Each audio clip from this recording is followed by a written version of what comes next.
دوستو السلام علیکم۔ ستمبر مسلم تاریخ میں بہت اہمیت رکھتا ہے۔ 3 ستمبر 1260 عیسوی یہ عین جالوت کی جنگ کا دن ہے۔ یہ دن مسلمانوں کی زندگی میں بہت اہمیت رکھتا ہے۔ مسلمانوں کو جو سیاسی عروج رسول اللہ اور خلفائے راشدین کے دور سے ملنا شروع ہوا، وہ بغیر کسی بڑی پریشانی کے مسلسل 650 سال سے جاری تھا۔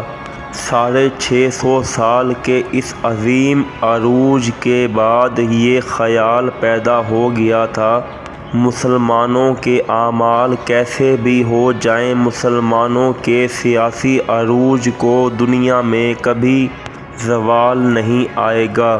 لیکن پھر وسط ایشیا سے وہ فتنہ اٹھا جس نے مسلمانوں کی سیاسی طاقت ہی نہیں، مسلمانوں کا ایمان تک متنزل کر دیا، یعنی فتنہ منگول، جس کا اشارہ رسول پاک نے بھی کیا تھا۔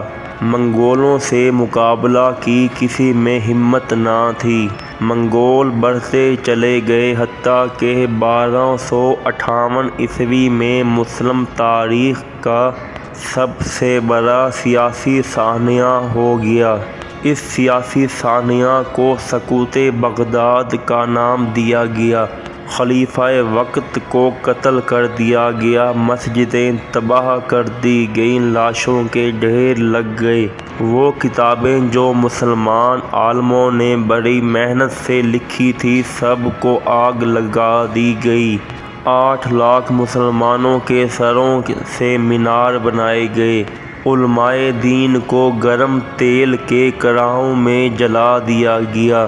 آخری عباسی خلیفہ کو بوری میں بند کر کے گھوڑوں کے ٹاپوں تلے رون دیا گیا۔ بچوں اور مردوں کو قتل کر کے عورتوں کو غلام بنا لیا گیا۔ سقوط بغداد مسلمانوں پر قیامت بن کر برپا ہوا۔ خوف کا یہ عالم ہو گیا کہ کوئی منگول کسی مسلمان سے کہتا میں گھر جا کے تلوار لا کر تمہارا سر قلم کر دوں گا، تو وہ مسلمان خوف کی وجہ سے وہیں بازار میں کھڑا رہتا۔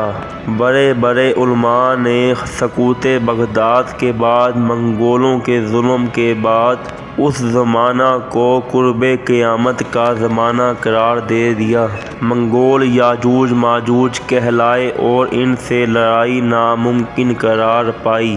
منگولوں کو شکست دینا ناممکن قرار دے دیا گیا۔ مسلمانوں میں شدید مایوسی طاری ہو گئی۔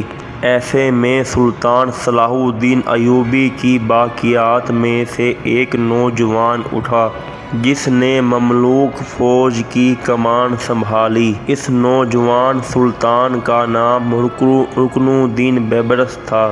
رکن الدین بیبرس کا اصل نام ابو الفتح تھا۔ رکن الدین بیبرس 19 جولائی 1223 کو رکن الدین بیبرس نے مانیہ میں آنکھ کھولی۔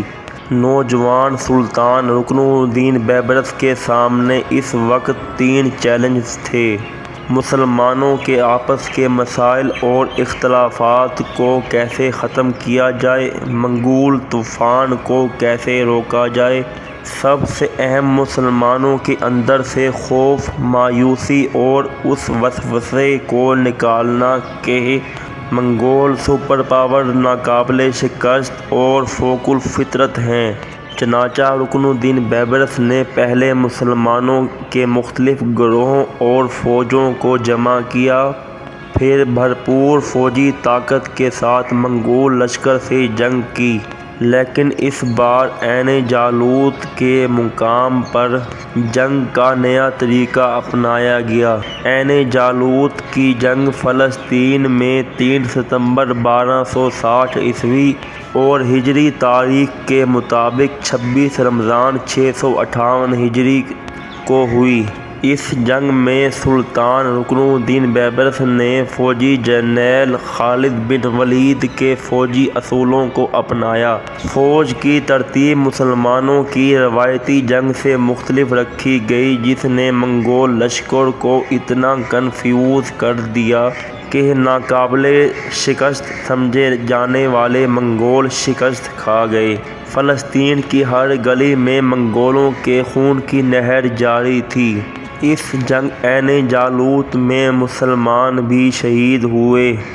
منگولوں کو جنگ کے بعد مصر اور سیریا اور اس کے قریبی علاقوں سے نکال دیا گیا۔ زیادہ تر منگولوں کو قتل کر دیا گیا۔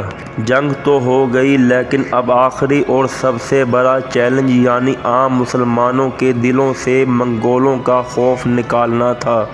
چنانچہ منگول سرداروں کو قید کر کے بحریاں ڈال کر مسلمانوں کے بازاروں میں پھرایا گیا کہ مسلمان جان لیں یہ بھی عام انسان ہیں اور اللہ کی مدد کے سامنے یہ لوگ کچھ بھی نہیں۔ مسلمانوں کے سامنے منگولوں کے سر اڑائے گئے۔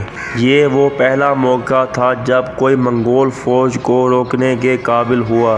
سلطان رکن الدین بیبرس نے اسلام کے لیے گراں قدر کام کیے، سلطنت کو مضبوط کیا، مساجد تعمیر کی، علماء اسلام کی قدر کی۔